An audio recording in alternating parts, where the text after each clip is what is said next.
She said, "I'm pregnant because of you. Give me $100,000 or I'll accuse you of rape." I had recorded it all. When her voice echoed in court, the truth shocked everyone. Most of all, her. She said, "You got me pregnant. Give me $100,000 or I'll tell everyone you raped me." I had recorded it all. When her voice played in court, the truth stunned everyone, especially her. I met Anya at a house party through a mutual friend. We clicked quickly. In the weeks that followed, we exchanged texts, met casually for coffee, and gradually things turned complicated. It wasn't love, not for me anyway, but there was chemistry. One late night, after she insisted I come over to just talk, things got intimate. I won't sugarcoat it. Felt rushed, spontaneous. But she was the one who leaned in first, saying she needed this because her last breakup had left her wrecked. I went along because it seemed mutual.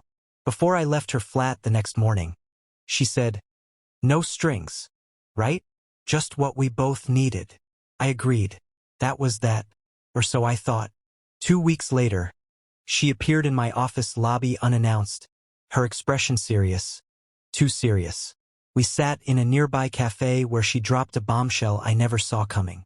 "I'm pregnant, and it's yours." I blinked. "Are you sure? I mean, it was just one night. And you said," she cut me off, "don't play smart. If you're thinking of walking away, think again." Before I could process it, she leaned in and whispered something that made my skin crawl. "Either you give me $100,000 or I'll go to the police and say you forced yourself on me that night." I froze, not out of fear, but sheer disbelief. "Wait, what? Are you serious?" He sat back, calm and cold. "Try me." I reminded her that she invited me over, that everything happened on her terms. But she didn't care. She wasn't interested in logic. That night I couldn't sleep. Was she even pregnant? Or was this just a bluff? Either way, her threat was real. I'd seen lives destroyed over false accusations. Guilty or innocent didn't matter once the damage was done. I didn't know why she was doing this. Revenge for not calling her after that night? Or had she planned this all along? I couldn't answer any of it. But I knew one thing. I had to stay calm. One mistake and I could lose everything. From that moment on, I decided to record everything. After the cafe meeting, I knew I was walking a tightrope. One wrong step and she could spin the story however she wanted. I bought a small voice recorder and kept it on me at all times. A few days later, she texted, "We need to talk. Meet me at the park near your office." I went, not because I wanted to see her, but because I needed to know what she was planning. The moment I spotted her, I hit record. She wasn't angry. In fact, she was disturbingly casual. "You really don't want to make this ugly," she said flatly. $100,000 isn't much. I could tell people you drugged me. No one would question it. I nodded slowly, pretending to consider it, but inside I was screaming. How can someone say something like that so easily? Over the next week, we met twice more. Each time, I recorded her calmly explaining how easy it would be to ruin my life. Society never doubts the girl in cases like this. Even if you're innocent, court battles alone will destroy you. Once she even laughed. "I don't care if it's true or not. I know how to cry in front of a J." At night, I sat alone listening to the recordings over and over, making sure every word was crystal clear. My fear turned to anger. This wasn't a misunderstanding. This was deliberate blackmail. Some friends told me, "Just pay her and move on. It's not worth it, man." But I couldn't. I hadn't done anything wrong. I wouldn't reward her manipulation. Then came her final threat. "Last chance. Bring the money tomorrow or I'll file the complaint. Your choice." I asked her to meet me at the cafe again. She agreed. This time I handed her a sealed envelope, a letter from the lawyer I'd consulted. "Do whatever you want," I told her.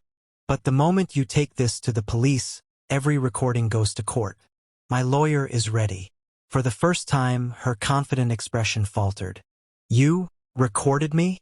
Every word, every threat, backed up on email, cloud, hard drives. Her voice cracked. "Why would you do that?" Because I trusted you, and you tried to destroy me. She stood up and left without another word. That night, she blocked me everywhere. 2 days later, I got the notice. She had filed a case. It hurt. Even knowing I had the proof, seeing my name listed under rape shook me. But I also felt ready. The day of the hearing, I walked into the courtroom numb. She arrived with her lawyer, dressed sharply, eyes cold. She didn't look at me once. When asked for her statement, she performed flawlessly. She claimed I had forced her, that she was scared to speak up before, and I had betrayed her trust. Not a single tremor in her voice. Then my lawyer handed the court officer a flash drive. The defendant has provided recordings that directly contradict the complainant's claims. They contain admissions of blackmail and proof the encounter was consensual and initiated by the complainant. The judge allowed it. As the first recording played, the room seemed to stiffen. Her voice echoed, "Give me $100,000 or I'll say you raped me."